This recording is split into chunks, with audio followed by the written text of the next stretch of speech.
زمانے کی قسم تمام انسان خسارے میں ہیں، سوائے ان کے جو ایمان لائے، جنہوں نے نیک عمل کیے، جنہوں نے ایک دوسرے کو حق کی نصیحت کی، جنہوں نے ایک دوسرے کو صبر کی تلقین کی۔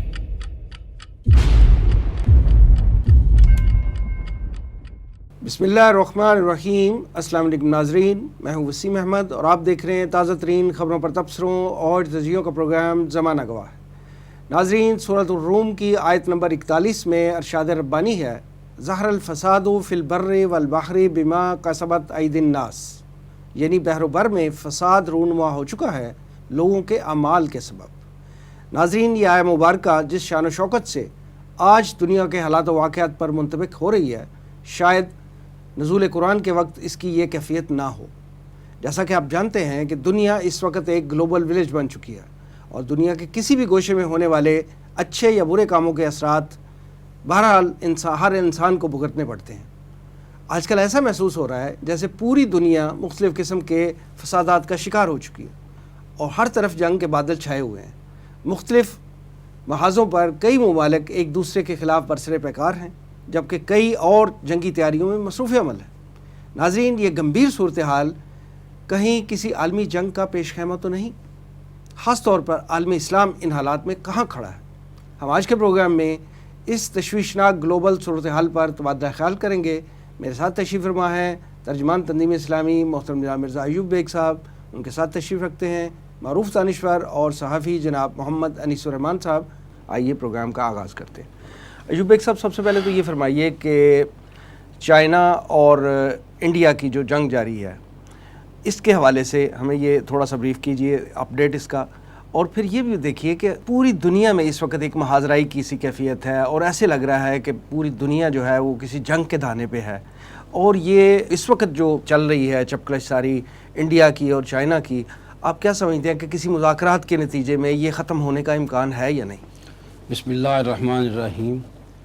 وسیم صاحب، آپ نے بالکل درست فرمایا کہ اس وقت دنیا بھر میں مختلف محاذوں پر معاذ ممالک ایک دوسرے کے خلاف فوجیں کھڑی ہیں آمنے سامنے، لیکن میں سمجھتا ہوں جو سب سے زیادہ خطرناک مجھے محاذ نظر آ رہا ہے وہ ہند چین محاذ ہے۔ سب سے پہلے میں عرض کروں گا کہ یہ ہندوستان اور چین کے درمیان کیا معاملہ ہے۔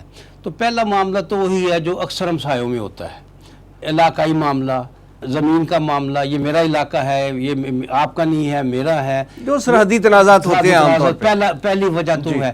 اس میں خاص طور پر آپ دیکھیں کہ اروناچل پردیش کا جو معاملہ ہے نا، وہاں کی تو 66% آبادی چینی ہے اب بھی، اور کولونیل دور میں کیونکہ اس وقت آپ کو معلوم ہے چین کی کوئی حیثیت ہی نہیں تھی، تو انگریز نے بزور بازو جو ہے اس کو بر صغیر میں شامل کر لیا، اور جب بر صغیر کی تقسیم ہوئی تو اس وقت بھی ظاہر ہے چین کی تو کوئی حیثیت نہیں تھی، تو انڈیا کے حصے میں آ گیا، اس میں چائنیز آباد ہیں، لہٰذا چین کا دعویٰ ہے کہ یہ اور تاریخ بھی یہی ثابت کرتی ہے کہ یہ کسی زمانے میں چین کا حصہ رہا ہے۔ اور آج آپ کو معلوم ہے کہ زمین کی خاطر، سرزمین کی خاطر جو وہ اگرچہ ہم مسلمان ہونے کی حیثیت سے اس کو وہ اہمیت نہیں دیتے جو باقی دنیا دیتی ہے۔ ہمارے نزدیک تو فکر، نظریہ ایک بنیادی شے ہوتی ہے، اگرچہ اس کے ساتھ ساتھ اس فکر کو قائم کرنے کے لیے ایک ملک، ایک ریاست کی ضرورت ہوتی ہے، لیکن اولیت ہمارے ہاں فکر کیا، لیکن ساری دنیا میں سرزمین کو سجدہ کیا جاتا ہے کہ یہی مدر لینڈ، اس طرح کی باتیں اس کے بارے میں، دھرتی ماتا۔ لیکن ہندوستان اور چین کے بارے میں اس سے بڑھ کر ایک بات ہے۔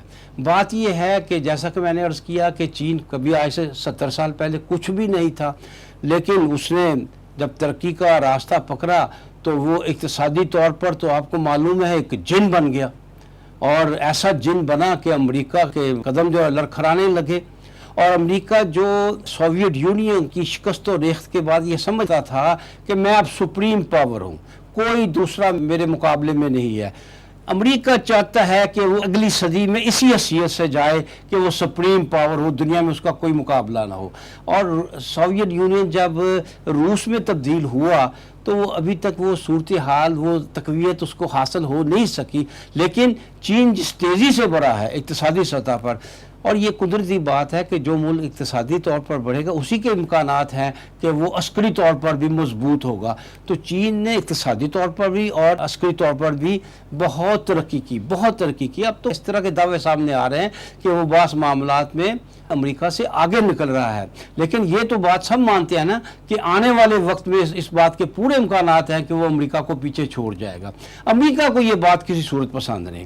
اچھا، اس میں خاص طور پر امریکہ جو سی پیک اور BIR کے ذریعے ساری دنیا کی اقتصادی صورتحال کو اس طرح کا بنا رہا ہے کہ ساری دنیا کی اقتصادی معاملات چین کے گرد گھومیں گے. پھر ڈالر نہیں ہوگی بنیادی کرنسی جو چین کی پوزیشن بن جائے گی. یہ صورتحال کسی طرح امریکہ کو قبول نہیں ہے. لہٰذا امریکہ بھارت کو جو اس کا یعنی ہمسایہ ملک کو سامنے لایا. امریکہ نے پاکستان کو بھی سامنے لانے کی کوشش کی تھی. پاکستان کا معاملہ یہ تھا کہ تو اقتصادی طور پر بھی کمزور تھا، عسکری طور پر بھی کمزور تھا، سیاسی عدم استحکام بھی تھا. پھر بھی اس کے علاوہ بھی اس کے باوجود پاکستان امریکہ کی اس گیم کا حصہ نہیں بننا چاہتا تھا. امریکہ کی کوشش کے باوجود وہ نہیں بنا کہ چین کا محاصرہ کرنے میں پاکستان بھارت کے ساتھ مل کر ایسا کرے. لہٰذا امریکہ نے تمام جو اپنے انڈے جو ہیں ایک ہی ٹوکری میں اکٹھے کر دیے اور وہ انڈیا تھا. یہاں تک کہ وہ پیسیفک کمانڈ صرف انڈیا کو ہوا دینے کے لیے، انڈیا کا ایک امیج بڑھانے کے لیے اسے انڈو پیسیفک کمانڈ کا نام دے دیا. اور پھر اس میں بھی کوئی شک نہیں ہے کہ اگر اس خطے میں چائنا کے بعد کسی نے ترقی کی ہے اقتصادی طور پر تو انڈیا ہے. لہٰذا بہت سی جو ہے توقعات امریکہ نے لگا لی تھی انڈیا کے ساتھ اور یہ طے کر لیا تھا کہ انڈیا یہ کام کرے گا. میرا کام، میرے سے مراد ہے امریکہ کا کام، کہ چائنا کا راستہ روکے گا، چائنا کو عالمی قوت نہیں بننے دے گا اور یہ سی پیک اور BRI کو کامیاب نہیں ہونے دے گا، جس سے وہ امریکہ کی عالمی شہنشاہیت کو چیلنج نہیں کر سکے گا. یہ تھی ساری صورتحال. اصل معاملہ ہے وہ کچھ نے لداخ کے آگے بڑھ کر تو اپنے سی پیک کے راستے کو محفوظ کیا جو محفوظ نہیں ہو رہا تھا، اس کو محفوظ کیا. اور اس نے BRI کے لیے بھی جو ساری دنیا کو جس نے گھیرنا ہے اقتصادی طور پر اس کے لیے کام شروع کر دیا. یہ امریکہ کو کسی صورت قبول نہیں تھا. لہٰذا بھارت کو دھکا دے رہا ہے امریکہ جنگ کی طرف. کیوں؟ آپ کو معلوم ہے کہ امریکہ کے بارے میں ہینری کسنجر بھی کہہ چکا ہے کہ جتنا بڑا یہ دشمن اپنے دوست کا ہوتا ہے اتنا بڑا دشمن کا نہیں ہوتا. تو امریکہ کا نقطہ نظر یہ آ رہا ہے کہ چائنا اور بھارت کو اس خطے میں بروا دو، اس خطے میں لڑا دو. اس کا بھارت کو جو نقصان ہوتا ہے جہنم میں جائے میرا دوست، لیکن چائنا بھی ظاہر کمزور پڑے گا اور چائنا کی اس کمزوری کا میں فائدہ اٹھاؤں گا، امریکہ فائدہ اٹھاؤ. امریکہ اس لیے بھارت کو دھکے دے رہا ہے جنگ کی طرف. اور چائنا جو ہے وہ بھی فائدہ، وہ چاہتا ہے کہ ہر صورت سی پیک کا اور BRI کا راستہ کسی صورت نہ رکے. جوبیک صاحب یہ بھی فرمائیے نا کہ یہ جو حالیہ کشیدگی ہے دونوں ممالک کے درمیان، یہ کسی ڈائلاگ کے نتیجے میں سیٹل ڈاؤن ہو جائے گی اور چائنا نے جو علاقوں پہ قبضہ کیا ہے انڈیا کے وہ خالی کر دے گا؟ دیکھیں جی، میرے نزدیک تو وہ ایسے علاقے تو کسی صورت نہیں خالی کرے گا جن سے اس کا سی پیک خطرے میں پڑ جائے، جو بھارت کے پاس چلے جائیں اور سی پیک خطرے میں، اس کسی صورت نہیں کرے. اور آپ حیران ہوں گے سن کر آپ کو کہ جن علاقوں پہ اس نے قبضہ کیا ہے، میں نے وہ تصویریں دیکھی ہیں، وہاں اس نے بڑی بڑی بلڈنگیں ایک تعمیرات کر رہا ہے باقاعدہ، اب تعمیرات کھڑی کر دی ہیں، تیار کر دی ہیں بلڈنگیں. اس کا مطلب یہ ہے وہ کسی صورت وہاں پسپائی اختیار کرنے کو تیار نہیں. وہ کسی صورت وہ ایک 38,000 ایکڑ انڈین وزیر دفاع نے خود بتایا ہے کہ وہ ہمارے 38,000 کلومیٹر جگہ پر قبضہ کر چکا ہے. وہ خالی کر سکتا ہے. وہ علاقے جن علاقوں کے خالی کرنے سے سی پیک کے راستے کو کوئی فرق نہ پڑے وہ تو کر سکتا ہے، لیکن جس سے سی پیک غیر محفوظ ہوگا وہ اس کے لیے بڑی سے بڑی جنگ کے لیے وہ تیار ہو جائے گا. کیونکہ جس طرح امریکہ کی عالمی شہنشاہیت کو چیلنج ہے، اسی طرح اس کی اقتصادی زندگی کو بھی چیلنج ہے چائنا کی. اگر سی پیک نہیں بنتا، اگر BRI کامیاب نہیں ہوتی تو چائنا کو بہت بڑا سیٹ بیک لگے گا. انیس الرحمان صاحب یہ فرمائیے کہ بھارت اور چین کے درمیان جو حالیہ کشیدگی ہے، اگر یہ کسی باقاعدہ جنگ کی صورت اختیار کرتی ہے تو آپ کے خیال میں کیا یہ معاملات جو ہیں وہ مزید آگے بڑھیں گے اور پاکستان ڈائریکٹلی یا انڈائریکٹلی اس جنگ میں انوالو ہو جائے گا؟ بسم اللہ الرحمن الرحیم. وسیم صاحب، جیسے کہ بیگ صاحب نے ابھی فرمایا کہ امریکہ جو ہے وہ یہ چاہتا تھا کہ بھارت کو چین کے خلاف سفارہ کر دے اس حوالے سے. دوسری بات آپ نے ابھی یہ فرمائی، یہ بالکل صحیح بات ہے. اس کی وجہ یہ ہے کہ چین جو ہے ایک پروڈکشن کا بہت بڑا ایک ہب بن چکا ہے اس وقت، اور امریکہ کی کوشش یہ تھی کہ اس کے منہ کے اوپر ہی لداخ ہو گیا اور دوسرے علاقے مقبوضہ کشمیر والی سائڈ سے، کہ یہاں پہ ایک ایسی جنگی کیفیت پیدا کر دی جائے جس کے ذریعے سے اس کے اقتصادی معاملات کو جو ہے وہ رکاوٹ پیدا ہو جائے. ہم دیکھتے ہیں کہ 3000 سالہ جو اس کی تاریخ ہے گزشتہ چائنا کی، اس میں چین کبھی اپنی سرحدوں سے باہر نہیں آیا، اور اس سے پہلے بھی جبکہ عسکری طور پہ بہت زیادہ ترقی بھی وہ کر چکا تھا موجودہ جدید تاریخ میں، اس نے کبھی کوئی ایئر کرافٹ کیریئر نہیں بنائے تھے اپنے. ایئر کرافٹ کیریئر ہمیشہ اس لیے بنائے جاتے ہیں کہ جب عسکری سرگرمیوں کی مار یا ان کی جو رینج ہے وہ بہت دور تک ہو، جس طرح کہ ہم امریکہ اور یورپ اور دیگر ممالک کے دیکھتے ہیں. لیکن چین کبھی اس طرف نہیں آیا تھا. لیکن گزشتہ 5-6 سال سے جیسے ہی چین کے اندر پروڈکشن کا ایک ہب بنا اور پھر بڑی تیزی کے ساتھ جو ہے وہ اس کی اقتصادی اور معاشی سرگرمیاں جو ہیں وہ ایشیا سے نکل کے افریقہ اور پھر یورپ پھر دوسری طرف وسطی ایشیا تک پھیلیں، تو اس نے ساتھ ساتھ اپنی عسکری استعداد جو ہے اس کو، کیونکہ یہ بہت ضروری چیز ہوتی ہے، آپ کو اپنے اقتصادی اور معاشی مفادات کے تحفظ کے لیے عسکری قوت رکھنا پڑتی ہے. ادروائز یہ ہے کہ یہ تو بالکل ایسا ہے کہ کوئی بھی راستے میں قافلہ لوٹ لے، تو یہ صورتحال سکیور کرنی پڑتی ہیں. جی ہاں بالکل اپنا سکیور کرنا پڑا. وہ اسی لیے یہ ہے کہ چین نے جو ہے اپنی سرحدوں سے باہر نکل کے، کیونکہ وہ سب سے پہلے عسکری طور پہ باہر نہیں آیا، وہ معاشی طور پہ باہر آیا، اقتصادی طور پہ باہر آیا. اس کی سرگرمیاں جو ہیں وہ خلیج عرب کے اندر شروع ہوئیں، بحر احمر میں شروع ہوئیں، اور وہاں سے وہ آگے تک اپنا چلا گیا. اس نے اکانومی کو ہی فوکس کیا، نہ صرف فوکس کیا بلکہ کیپچر کیا پوری دنیا کی اکانومی کو. پوری دنیا کی یہی ہے، کیونکہ اب یہ بات تقریباً تمام دنیا کو یہ معلوم ہے کہ جو اقتصادی طور کے اوپر مضبوط ہے وہی ایک بڑی طاقت ہے، وہی عسکری طور کے اوپر جو ہے افورڈ کر سکتا ہے سارے معاملات. سوویت یونین کی مثال ہمارے سامنے ہے، اس کو جس انداز میں افغانستان میں لڑایا گیا یا یوں کہہ لیں کہ اس کو پھنسایا گیا یا جو بھی کچھ تھا، اس کی اقتصادیات ہی ٹوٹی تھی، جس کی وجہ سے اس کو سوویت یونین جو ہے وہ ٹوٹا، تحلیل ہو گیا. بھارت اور چائنا کے ٹکراؤ کی شکل کے اندر جو مغربی قوتیں اور عالمی صہیونیت جو ہے وہ یہ چاہتی ہے کہ اس کو جو ہے یہاں پہ اس کو لگایا. جہاں تک پاکستان کی آپ نے فرمایا، پاکستان اس جنگ میں بلا واسطہ طور پہ تقریباً 1 دہائی سے زیادہ اس میں پھنسا ہوا ہے. ہم دیکھتے ہیں کہ سنکیانگ سے لے کے گوادر تک جو پاکستان میں دہشت گردی کے نام پہ جو ایک آگ بچھائی گئی تھی، بنیادی طور پہ تو اس کا مقصد ہی یہی تھا کہ سی پیک کے معاملے میں رکاوٹیں ڈالی جائیں، چین کے بڑھتے ہوئے قدموں کو روکا جائے.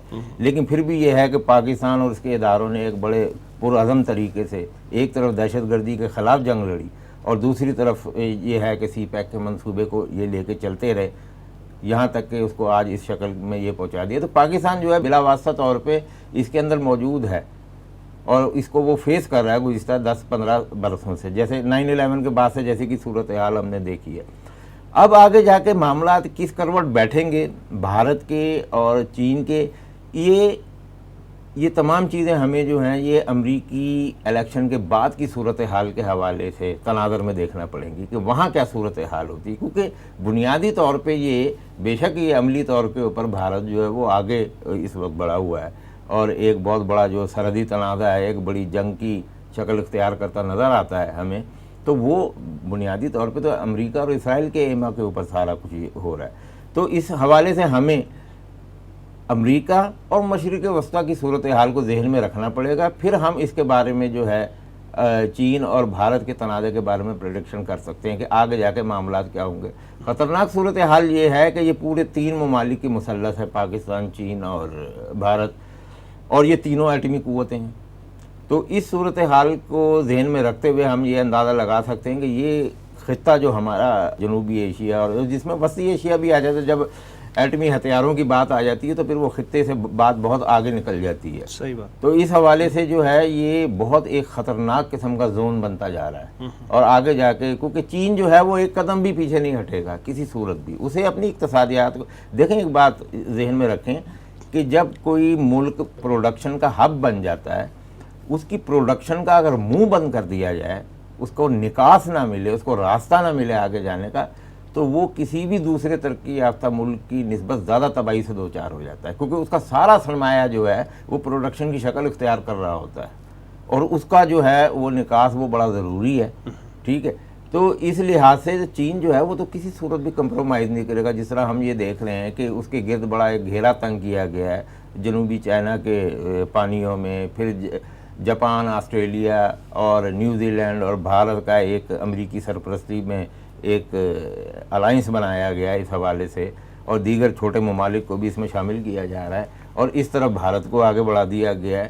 تو یہ بنیادی طور پہ چین کے گرد ایک بڑا گھیرا تنگ کرنے کی کوشش تھی، جس کو چین نے انتہائی جارحانہ انداز میں رد کیا ہے، اس میں کوئی شک نہیں ہے۔ اور آپ کا کہنا ہے کہ چائنا جو ہے وہ انڈیا کے علاقے خالی نہیں کرے گا؟ سوال ہی پیدا نہیں ہوتا، وہ تو کہتا ہے یہ ہمارے اپنے علاقے، اور پھر آپ یہ دیکھیں کہ چین اور بھارت کے درمیان جو سرحدی علاقے ہیں اس کی کوئی باقاعدہ حد بندی نہیں ہے، پہلے سے موجود نہیں ہے، تو کس صورت میں بھارت دعویٰ کرتا ہے کہ یہ ہمارا علاقہ یہ ہے؟ لائن آف ایکچوئل کنٹرول تو ہے نا؟ لائن آف ایکچوئل کنٹرول تو ہے، لیکن ہم یہ دیکھیں نا کہ جس انداز میں، جس طرح ابھی بیگ صاحب نے فرمایا ہماچل پردیش کے حوالے سے، اس کو ہم پھر کہاں لے جائیں گے جہاں کی 70% سے زائد آبادی جو ہے وہ چینی ہے، وہ ہندی بھی بولتے ہیں، چائنیز بھی بولتے ہیں، اور نسلی طور کے اوپر وہ چائنیز ہیں وہ سارے لوگ۔ اب اس بنیاد کے اوپر اگر چائنا دعویٰ کرتا ہے کہ یہ سرزمین جو ہے اس کے جسٹیفائڈ دعویٰ، ہاں تو جسٹیفائڈ دعویٰ ہے اس کا، تو ابھی تک چونکہ حالات ایسے رہے ہیں گزشتہ، کیونکہ ہم نے دیکھا ہے کہ اقوام متحدہ کا بھی ایک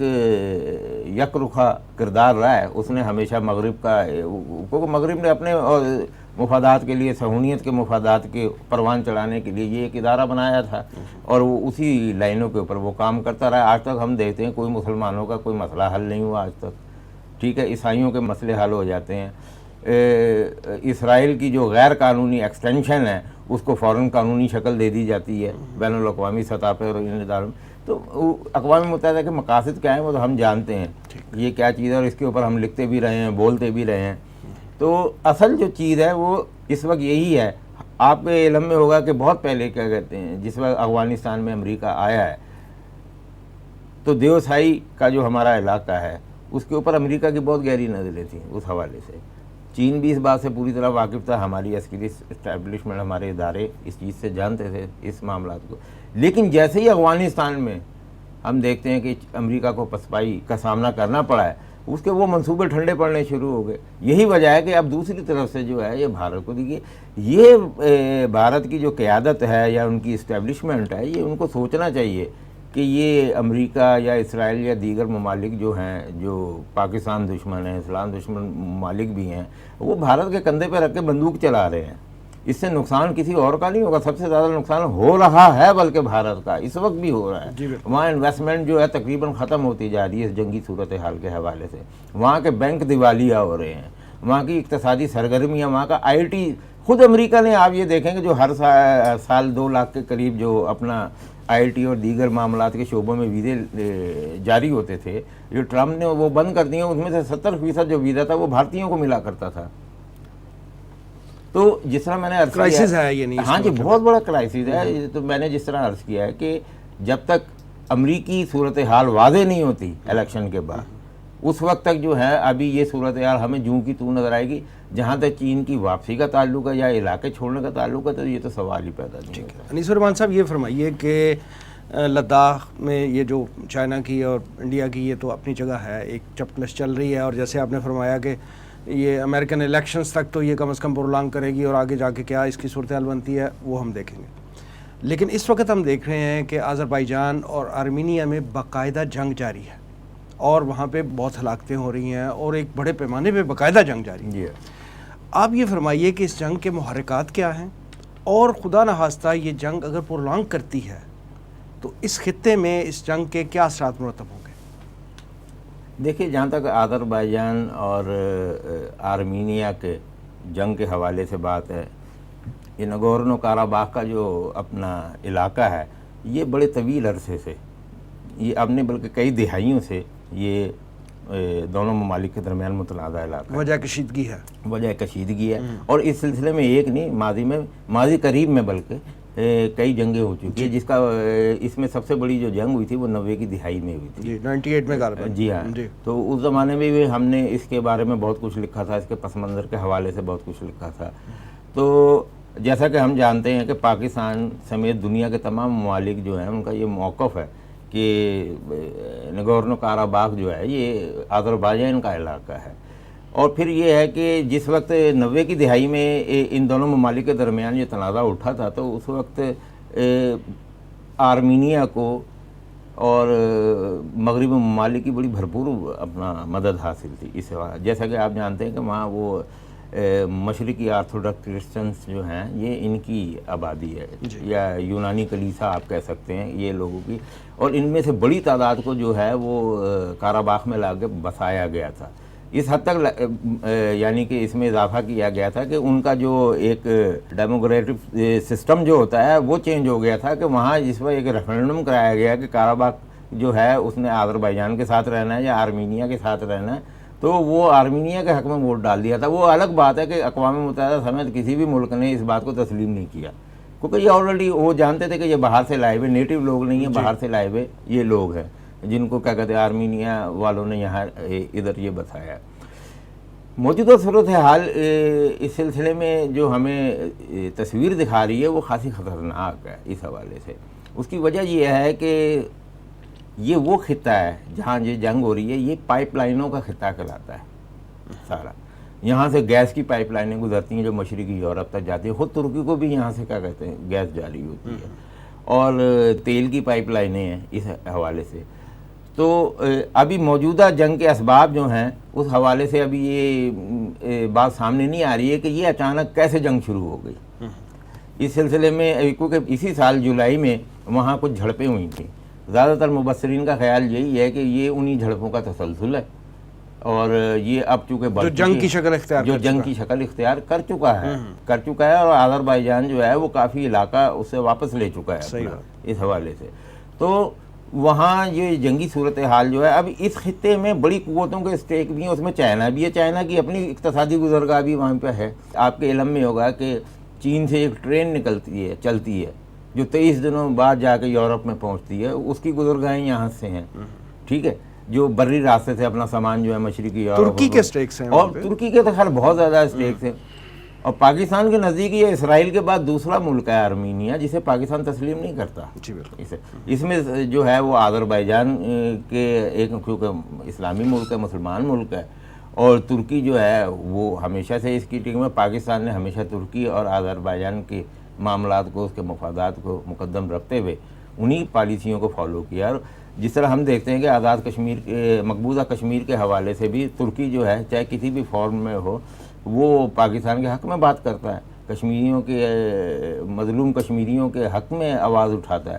یہی صورتحال ہمیں دیگر ریاستوں میں بھی نظر آتی ہیں. لیکن ایران جو ہے وہ تو اس حوالے سے آرمینیا کا ساتھ دے رہا ہے. بڑی حیرانگی والی بات ہے، یہ بڑی عجیب بات ہے. اور اس سلسلے میں ایران میں جو ہے نا خاصی بے چینی آپ نے دیکھا ہوگا، بڑے مظاہرے ہوئے ہیں، اور اس کی وجہ یہ ہے کہ ایران جو ساتھ دے رہا ہے وہ روس کے دباؤ کے اوپر دے رہا ہے، کیونکہ روس اس کا ایران کا خطے میں ایک بہت بڑا الائی ہے، ٹھیک ہے. اور روس جو ہے وہ عسکری طور پہ اور معاشی طور پہ جو ہے وہ ایک بڑا پشتی بان ہے ایران کا پابندیوں کے اس دور میں، جبکہ اس پہ مختلف پابندیاں لگتی ہیں.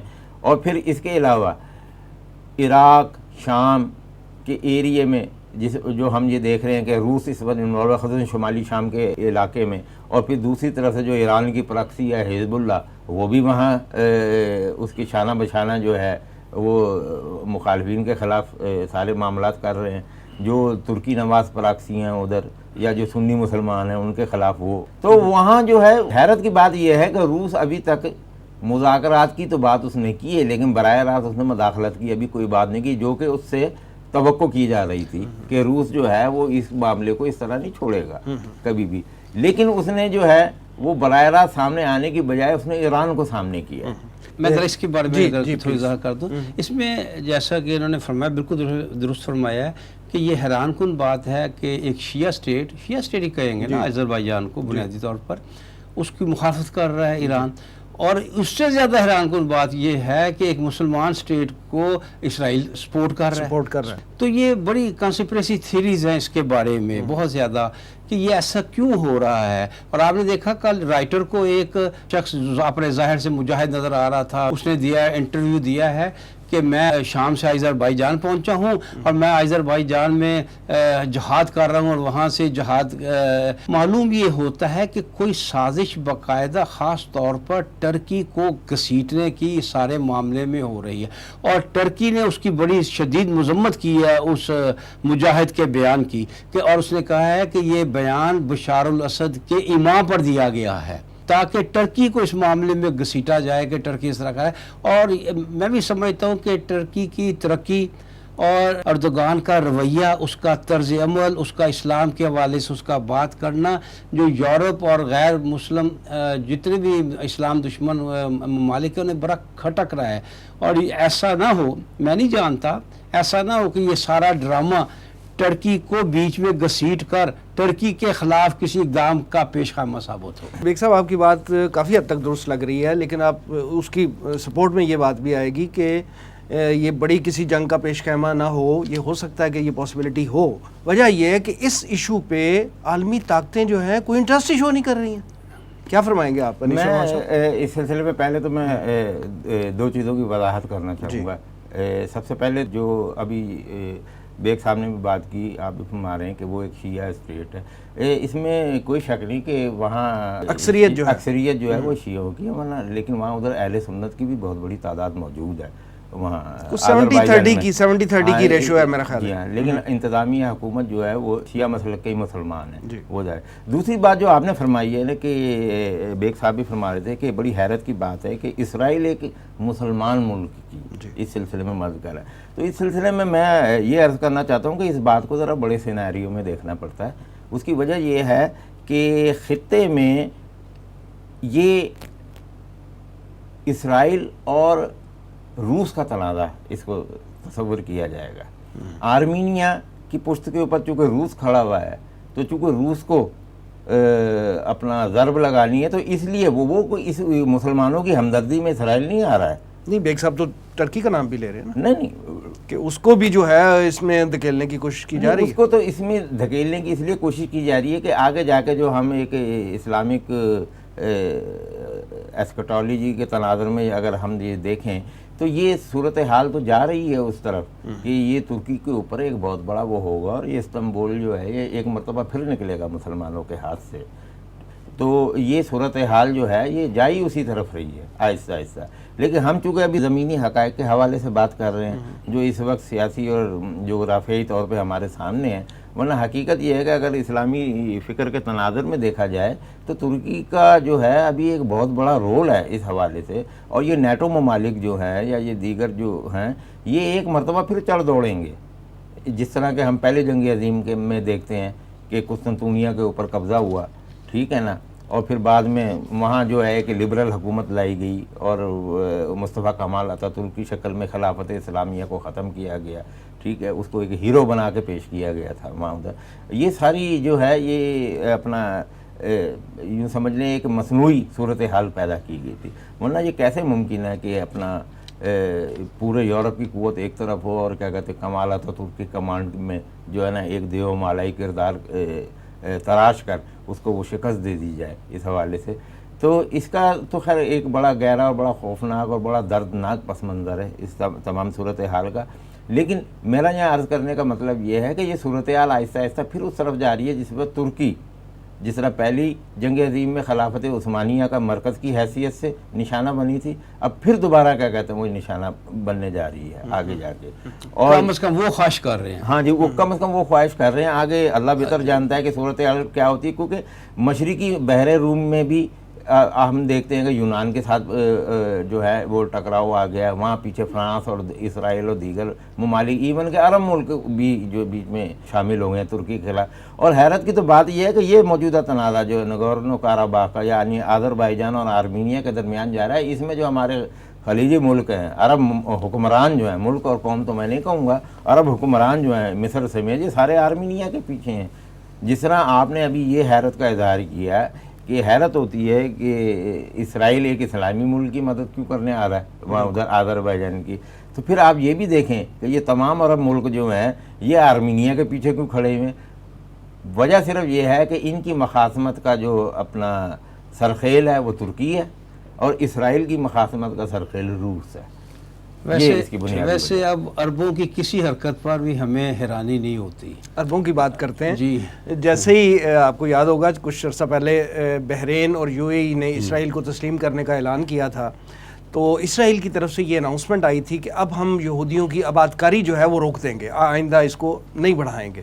لیکن حال ہی میں ہم دیکھتے ہیں کہ 3400 نئی آبادکاریاں جو ہیں وہ کرنے کا اعلان جو ہے وہ سامنے آیا ہے. تو آپ کا کیا خیال ہے کہ اس اناؤنسمنٹ پہ اتنی بڑی جو وعدہ کیا گیا تھا اور اس کے برخلاف یہ جا رہی ہے اسرائیلی حکومت، اب بھی عرب خاموش رہیں گے؟ تو عربوں کا تو معاملہ نہ ہے جرم ضعیفی کی سزا مرگ مفاجات. عرب بیچارے خاموش نہیں رہیں گے تو کیا کریں گے؟ وہ تو سرنڈر کر چکے ہیں. اور آپ نے دیکھا کہ دیکھیں انہوں نے اسرائیل کا انداز دیکھیے. اس نے معاہدہ کرتے وقت یہ کہا تھا کہ اب میں نئی آبادیاں نہیں بناؤں گا، اور ساتھ ہی ایک قسم کی اس کی تردید بھی تھی، ایک نوعیت کی تردید بھی تھی. اور اب وہ کیا کر رہا ہے کہ بستیاں بناتا ہے اور پھر یہودیوں کو باہر سے امپورٹ کرتا ہے. اور کیونکہ ہر یہودی اسرائیل کے مطابق، اسرائیل کا جو بھی آئین تو خیر ان کا ہے نہیں، جو بھی ہر یہودی آٹومیٹیکلی شہری ہوتا ہے، چاہے وہ کہیں بھی دنیا کے کسی حصے میں رہتا ہے، وہ اسرائیل کا شہری ہے. ٹھیک. اور جب وہ شہری ہے تو اس کا آباد ہونے کا حق ہے اور وہ وہاں آباد ہوگا. اور پھر آپ یہ دیکھتے ہیں کہ 1948 سے لے کر یہ اس سے پہلے یہودیوں نے کون سی بات کہی ہے جس پر عمل کیا ہو؟ ہر وعدہ کرتے کوئی وعدہ پورا نہیں کیا. اور آپ دیکھتے ہیں کہ جب 48 میں اسرائیل قائم ہوا تھا تو اسرائیل کتنا تھا، یہودی کتنے حصے میں تھے؟ اس کو آپ بالکل یوں کہہ سکتے ہیں اتنے تھے، اور باقی سارے حصے میں عرب چھائے ہوئے تھے. اور اس کے بعد کیا ہوا؟ یہ عربوں کی یعنی 48 میں جو علاقہ اس وقت یہودیوں کے پاس تھا اب وہ سکڑ کے مسلمانوں کے پاس اتنا رہ گیا. اتنا بھی نہیں ہوگا، اتنا بھی نہیں ہوگا، اتنا بھی نہیں ہوگا. اور اسرائیل جو ہے وہ پھیلتا چلا جا رہا ہے.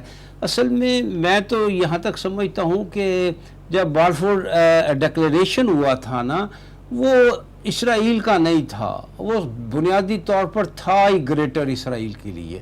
اور یہ بات اب وہ یعنی ان کے بنیادی مقاصد میں یہ تھا کہ پہلے اس کو اس طرح قائم کرنا ہے، پھر اس کو اس طرح بڑھانا ہے. لہٰذا عرب بیچارے تو سوائے اس کے، شاید میں پہلے بھی مثال دی ہوئی ہے، وہ تو بس وہ ایک ایسی بیر کی صورت اختیار کر چکے ہیں جو قصاب سے دوستی کرنے کی کوشش کر رہی ہے. شاید قصاب میرے ساتھ کوئی رعایت کر دے، شاید قصاب میرے گلے پر چھری نہ پھیرے کہ میں اس کی منت کر رہا ہوں، سماجت کر رہا ہوں، اس کے پاؤں پڑا ہوں تو شاید. لیکن معلوم ہوتا ہے کہ اسرائیل نے یہ پالیسی بنائی ہے کہ بجائے اس کے یہ جو میٹھے سے مر رہے ہیں انہیں زہر دینے کی کیا ضرورت ہے؟ ان سے مذاکرات کرو، ان سے معاہدے کرو، اور پھر جب چاہو کوئی عذر تراش کر اس معاہدے کو ٹھوکر مارو اور آگے بڑھ چلو. دیکھیے آخر کوئی وجہ ہے تو انہوں نے آتے ہی لکھا تھا نا، اسرائیل تیری سرحدیں نیل سے فرات تک. اور دیکھیں وہ بڑی کامیابی سے اس کی طرف بڑھ رہے ہیں. اور میں یہ سمجھتا ہوں کہ وہ اس شروع سے جو پروگرام تھا وہ یہی تھا کہ پہلے تھوڑا حصہ لیا جائے گا اسرائیل، پھر وہ گریٹر اسرائیل کی صورت اختیار کرے گا. عرب کچھ کرتے نظر نہیں آتے، کوئی مزاحمت، کوئی جان ان میں نہیں ہے کہ وہ اس کی مزاحمت کر سکے. انیس سلیمان صاحب، جیسے ایوب بیگ صاحب نے فرمایا کہ عربوں کو جو ہے شہد کے ساتھ مر رہے ہیں تو ان کو زہر دینے کی ضرورت نہیں ہے، تو آپ کیا دیکھتے ہیں کہ اسرائیل کے سامنے جس طرح عرب جو ہے وہ بچتے چلے جا رہے ہیں اور ایک وہ نئے سے نیا پلان ان کے سامنے رکھتا ہے، اس کو مان لیتے ہیں، اسرائیل پھر اس پہ جو ہے وہ روگردانی اختیار کرتا ہے، وعدہ خلافی کرتا ہے اور اس کے خلاف جا رہا ہے اور آہستہ آہستہ قدم بقدم جو ہے وہ اپنے پلان کی طرف بڑھ رہا ہے. آپ گریٹر جو اسرائیل کے قیام کا ان کا ایک پلان ہے اس کو کس نظر سے دیکھتے ہیں اور کس سٹیج پہ ہے وہ اس وقت گریٹر اسرائیل کا قیام جو ہے؟ سب سے پہلے تو میں اپنا بیگ صاحب کی بات کو ہی آگے بڑھاؤں گا کہ انہوں نے بالکل صحیح فرمایا ہے کہ ایسا لگتا تھا کہ انہوں نے پہلے روز سے ہی گریٹر اسرائیل کی جو ہے فکری سطح کے اوپر انہوں نے بنیاد رکھی تھی جو عالمی صہیونیت میں یہ سارا سلسلہ ہوا تھا. تو حقیقت یہ ہے کہ ان کا تو پلان ہی یہی تھا کہ حالات کے تقاضوں کے ساتھ ساتھ آگے قدم بڑھاتے چلے جائیں گے، اور اس معاملے کو جو ہے نا اس کی یعنی عالمی صہیونیت یا دجالیت کا جو کلائمیکس ہے وہ گریٹر اسرائیل ہے، اس کو آپ ذہن میں رکھ لیجئے۔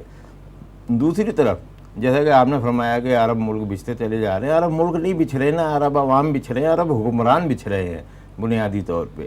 اسرائیل کی سابقہ جو وزیر اعظم تھی گولڈا میئر، اس نے ایک مرتبہ کہا تھا کہ ہم زیادہ دیر تک عربوں کے ساتھ براہ راست ٹکراؤ نہیں کر سکتے، اس لیے ہم نے اپنے آدمیوں کو ان کے حکمرانوں کی کرسیوں تک پہنچا دیا ہے۔ آج ہم دیکھتے ہیں کہ انہی کے لوگ ان کرسیوں کے اوپر بیٹھے ہوئے ہیں، جنہیں ہم عرب حکمران کہتے ہیں یا جنہیں ہم مسلمان حکمران کہتے ہیں۔ یہ ان کی پلاننگ کا حصہ ہے، یہ ان کی پلاننگ کا حصہ تھا جو بھی کچھ تھا۔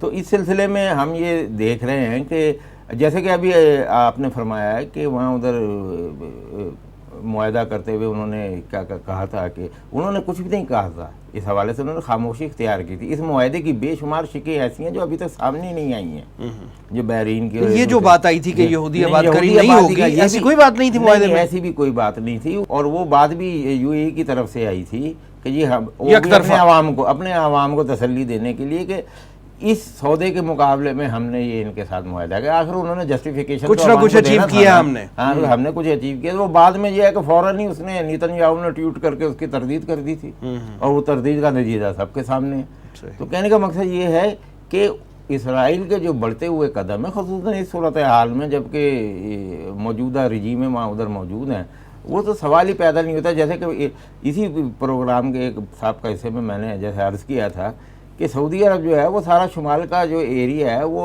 کمپرومائز ہو چکا ہے اسرائیل کے ساتھ، جسے وہ نیوم سٹی کہتے ہیں، اور وہ انہوں نے وہاں تک اس کو بڑھانا ہے۔ اب نیوم سٹی اگر بن جاتا ہے تبوک سے لے کے دوسری سائڈ تک، تو آگے وہ صحرائے نجف جو ہے تو اس کے اوپر تو جا کے پھر وہی فرات آ جائے گا، جس طرح کہ ابھی کہا گیا کہ جی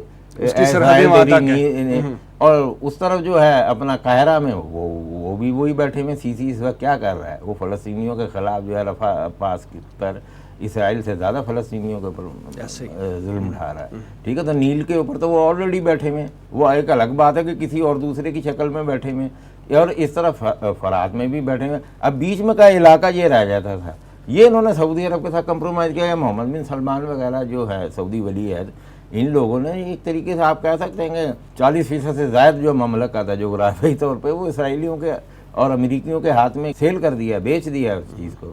اور اس صورتحال پہ لے کے کیسے آئے، یہ بھی ایک بڑا خوفناک کھیل ہے ساری دنیا میں۔ جیسے کہ ہم دیکھتے ہیں وہ جمال خاشقجی کا یہ قتل ہوا، اسرائیلی اور امریکی خفیہ اداروں کے علم میں تھی سارے عمل کی منصوبہ بندی، لیکن انہوں نے جان بوجھ کے خاموشی اختیار کی تاکہ اسی کی بنیاد پہ اس کو بلیک میل کیا جائے۔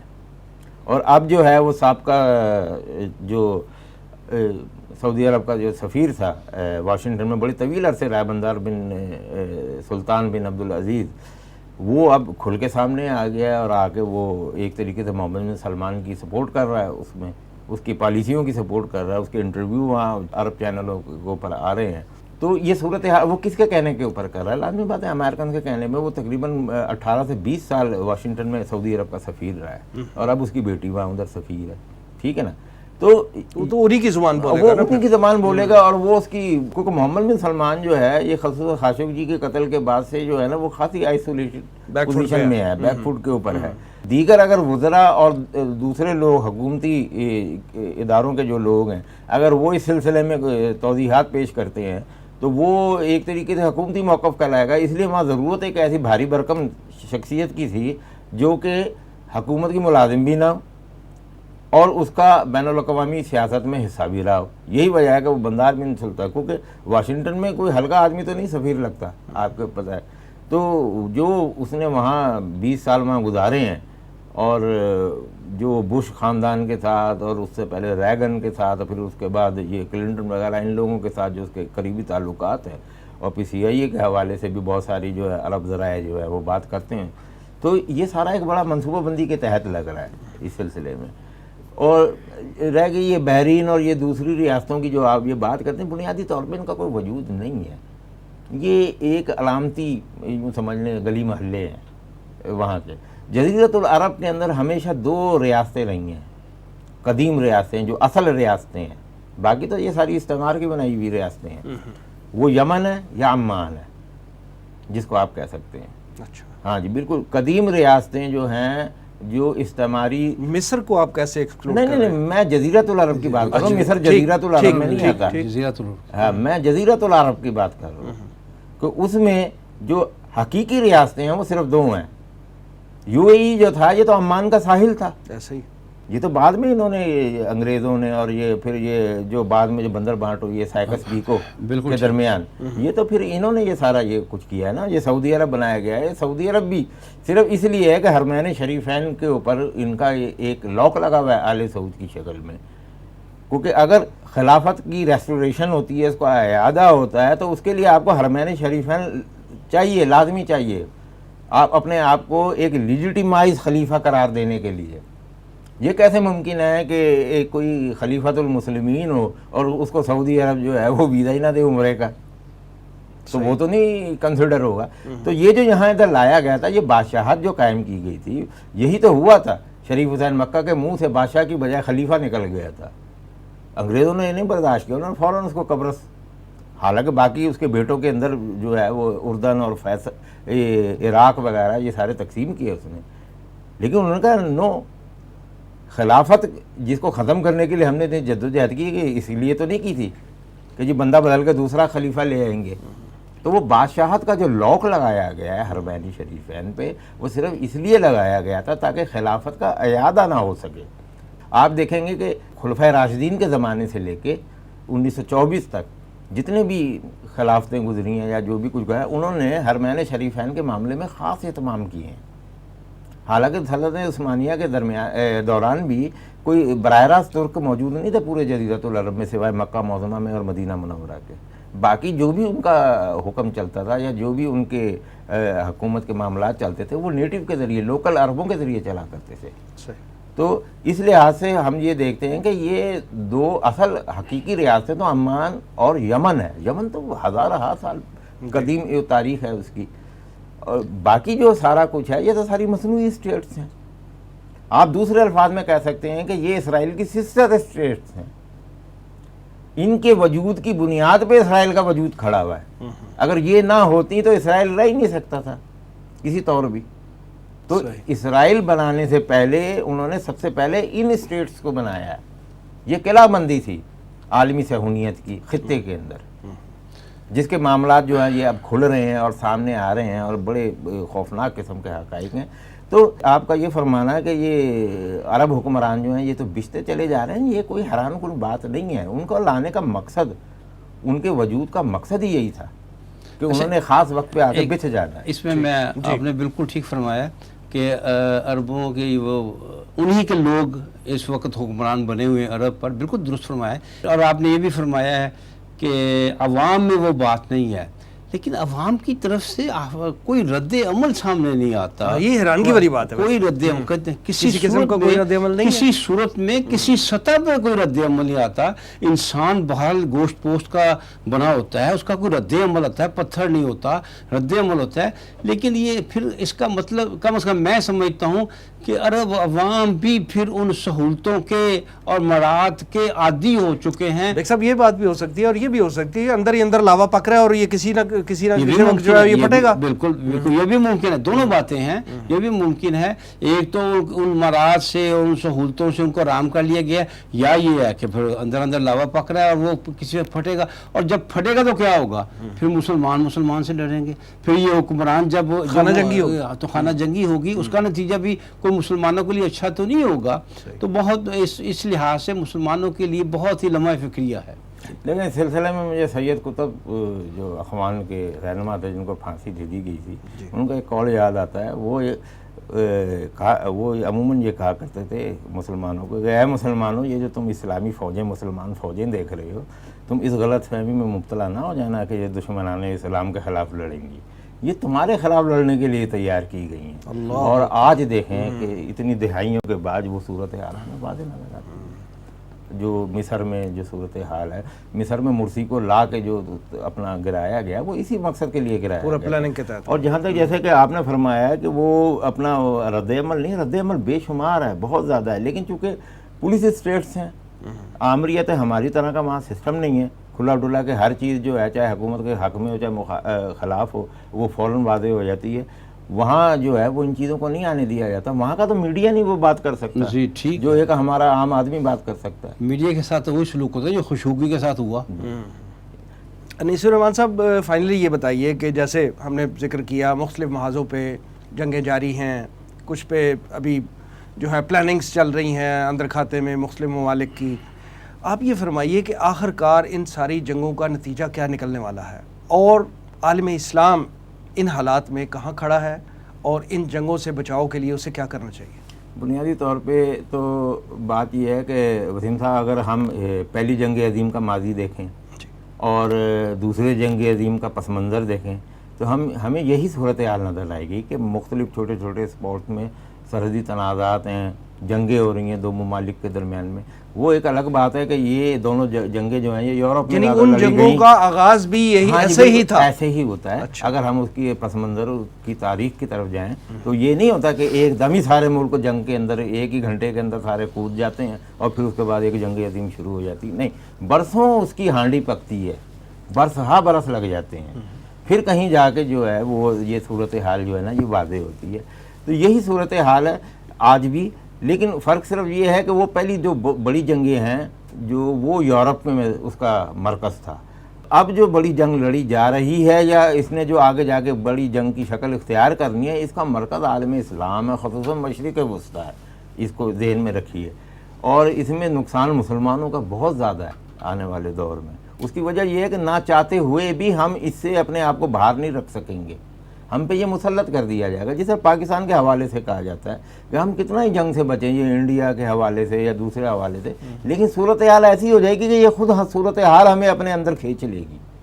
تو اس صورتحال اگر ہم بچنا بھی چاہیں گے تو نہیں بچ سکیں گے, کبھی بھی نہیں بچ سکیں گے. اس کی وجہ یہ ہے کہ صورتحال ایسی بنا دی گئی ہے, ہمیں اپنا دفاع کرنا ہی کرنا ہے, اور لازمی بات ہے اپنے ملک کی حفاظت کرنی ہے. اپنے اس وقت اگر ہم دیکھا جی اس وقت دنیا میں آگ لگی ہوئی ہے, اگر ہم اس کا بالکل ایک انصاف سے تجزیہ کریں تو اس وقت پاکستان جو ہے یہ بالکل ایک ابھی بھی بہت بڑے امن کا گہوارہ ہے الحمدللہ آج بھی, جبکہ یہاں دہشت گردی کے خلاف ایک طویل جنگ لڑی گئی ہے. اس کے باوجود بھی یہاں صورتحال پھر بھی بہت پرسکون ہے. اگر ہم مشرق وسطیٰ چلے جائیں, ہم وسطی ایشیا چلے جائیں, یا وہاں پہ ایک طریقے سے یہ آگ لگی ہوئی ہے. آپ کے اپنے پڑوس میں دیکھیں کیا صورتحال ہو رہی ہے بھارت کی. وہ ہر چیز جو ہے وہ الٹی ہو چکی ہے ان کی. جو کچھ وہ چاہتے تھے وہ کچھ نہیں ہوا, اور یہ ہوتا یہی ہے, ہوتا تو وہی ہے جو اللہ بہتر چاہتا ہے. سوویت یونین افغانستان میں اس لیے تو نہیں آیا تھا کہ وہ اپنے آپ کو تحلیل کروا لے گا, اس کے تو منصوبوں میں آگے گرم پانیوں میں جانا تھا. صحیح, ٹھیک ہے نا, لیکن ہوا کیا آپ کے سامنے. امریکہ جو پوری نیٹو کی تیاری کے ساتھ اور پورے اتحادیوں کو ساتھ لے کر افغانستان وارد ہوا تھا, اور اس نے آگے اور پیچھے سوویت یونین کی ساری اسٹڈی کی ہوئی تھی کہ اس کے کمزور پہلو کیا تھے, اس سرزمین پہ اس کو مار کہاں سے پڑی تھی, کس وجہ سے پڑی تھی, وہ ساری اسٹڈی کر کے آیا تھا. تو وہ اس لیے تو نہیں آیا تھا کہ آج وہ طالبان کے سامنے دوحہ کے اندر ہاتھ جوڑ کے کھڑا ہو کہ جی مجھے جانے دو. تو مقصد یہ ہے کہ فیصلے ہم کرتے ہیں لیکن نتائج اللہ کے ہاتھ میں ہوتے ہیں اس تمام باتوں کے. یہی صورتحال جو ہے یہ ہر جگہ لاگو ہوتی ہے اسی طریقے سے. تو ہم جو ہے جہاں تک عالم اسلام, اور جسے اگر رسول پاک صلی اللہ علیہ وسلم نے بھی فرمایا کہ ویل للعرب من شر قد اقترب, تو یہی وہ دور ہے. اسی کے بارے میں آپ صلی اللہ علیہ وسلم نے فرمایا تھا. ڈاکٹر اسرار مرحوم صاحب جس طرح فرمایا کرتے تھے کہ عربوں کو بڑی مار پڑے گی. اس کی وجہ یہ ہے کہ ان کی ذمہ داری تھی دین کے ابلاغ کی, کیونکہ ان کی زبان میں قرآن اترا تھا. صحیح بات. ان کی قوم میں آخری نبی صلی اللہ علیہ وسلم تشریف لائے تھے, تو ان کی ذمہ داری ہماری نسبت زیادہ تھی کہ جی اس بات کو پہنچائیں. اس لیے ابھی انہوں نے اس کی قیمت بھی ادا کرنی ہے, اور وہ کی ہے. ہم دیکھتے ہیں شام میں کیا ہوا ہے, عراق میں کیا ہوا ہے, لبنان فلسطین میں کیا ہو رہا ہے, مصر میں کیا ہو رہا ہے, اور اب خلیج کی طرف بڑھ رہا ہے سارا معاملہ. یمن میں آگ لگی ہوئی ہے. یہ کیا ہے؟ یہ وہی فتنہ ہے جس کی یہ قیمت ادا کر رہے ہیں عرب اپنی وہ ذمہ داری پوری نہ کر کے. تو جہاں تک دنیاوی لحاظ سے آپ یہ بات کر رہے ہیں تو مجھے تو ایسا کوئی سلسلہ نظر نہیں آتا کہ ہم لوگ یا کوئی خطہ اس بڑی جنگ سے بچ جائے گا, چاہے وہ مسلمان ہو چاہے غیر مسلم ہو یا کچھ بھی ہو. ہر کوئی اپنی اپنی صورتحال کے تناظر میں اس کے اندر لازمی داخل ہوگا. ایوب بیگ صاحب آپ فرمائیے کہ یہ حالیہ جنگیں جو جاری ہیں اس پہ عالم اسلام کے لیے کیا رہنمائی ہے آپ کے خیال میں؟ دیکھیے مختصر ترین الفاظ میں تو ہی کہا جا سکتا ہے کہ زمینی حقائق تو وہی ہیں جو انیس الرحمان صاحب نے فرمائے ہیں کہ مسلمان کمزور ہے، اور اصل میں نہ صرف مالی وسائل کے حوالے سے تہی دامن ہے بلکہ ایمان کے حوالے سے بھی اس کے پلے کچھ نہیں ہے، اور اللہ مدد کرتا ہے مسلمانوں کی۔ اگر میں نے اپنا نام محمد ایوب رکھ لیا ہے اور میرے کام کسی یہودی اور عیسائی سے بھی برے ہیں تو اللہ کو اس بات سے تعلق نہیں ہے کہ میرا نام کیا ہے، اللہ نے یہ دیکھنا ہے میرے کام کیا ہے، کیا میرے کام مسلمانوں والے ہیں، اور یہ انفرادی سطح پر ہے اور یہی ریاستی سطح پر ہے۔ اگر پاکستان یا کوئی دوسرے مسلمان ملک جو ہے، اگر دوسرے ممالک کی طرح، دیکھیے کون نہیں جانتا کہ یورپ وغیرہ میں دیانت کا معاملہ یا اور معاملات یا وعدہ پورا کرنے کا معاملہ مسلمانوں سے بہتر ہے اس وقت۔ ٹھیک ہے، ایمان والی بات اپنی جگہ ہے، لیکن ہمیں جو ضرورت ہے جس چیز کی وہ یہ ہے کہ ایمان کے ساتھ ہم اللہ کے کلام قرآن پاک کی اور اللہ کے رسول صلی اللہ علیہ وسلم کے اسوے کی پیروی کریں، تب ہم مسلمان ہیں حقیقی معنوں میں۔ اور جب ہم حقیقی معنوں میں مسلمان ہوں گے تو یقیناً ہمیں اللہ ہماری مدد کرے گا، جیسا کہ ہمارے پڑوس میں افغانستان میں افغان طالبان کی مدد ہوئی ہے۔ لیکن اگر ہم صرف اپنے نام رکھ لیں گے تو اس سے ایسا نہیں ہوگا۔ زمینی حقائق کے مطابق بھی مسلمانوں کو مار پڑتی نظر آ رہی ہے، اور جو احادیث ہمارے سامنے ہیں ان کے مطابق بھی شروع میں ان جنگوں کے شروع میں مسلمانوں کو مار پڑے گی۔ اور اب ہمیں کرنا کیا چاہیے؟ ہمارے پاس اس وقت کوئی حل نہیں ہے سوائے اس کے کہ اللہ کے کلام کو اپنا امام بنائیں اور نبی اکرم صلی اللہ علیہ وسلم کی سنت کو دانتوں سے پکڑیں، اور انفرادی سطح پہ بھی اور اجتماعی سطح پہ بھی ہم مسلمان بنیں، مسلمان شہری ہوں، مسلمان ریاست قائم ہو، اسلام کا عادلانہ نظام قائم ہو۔ اسی صورت میں ہماری بچت ہو سکتی ہے، اور دوسری کوئی صورت ہمیں نہیں بچا سکتی، اس لیے کہ کسی دوسری صورت میں اللہ ہماری مدد نہیں کرے گا، اور ہم نہیں بچ سکتے جب تک کہ اللہ ہماری مدد نہیں کرے گا۔ جناب ایوب بیگ صاحب اور محمد انیس الرحمان صاحب، پروگرام میں تشریف آوری کا بہت شکریہ۔ ناظرین، یہ تھا آج کا پروگرام، آج کے لیے اتنا ہی۔ اس پروگرام کا فیڈ بیک ضرور دیجیے گا۔ آپ ہمارے تمام سوشل میڈیا پیجز پر اس کا فیڈ بیک دے سکتے ہیں، آپ ہمیں ای میل بھی کر سکتے ہیں۔ ہمارا ایڈریس ہے media@tanzeem.org۔ اگلے پروگرام تک کے لیے وسیم احمد کو اجازت دیجیے۔ اللہ نگہبان۔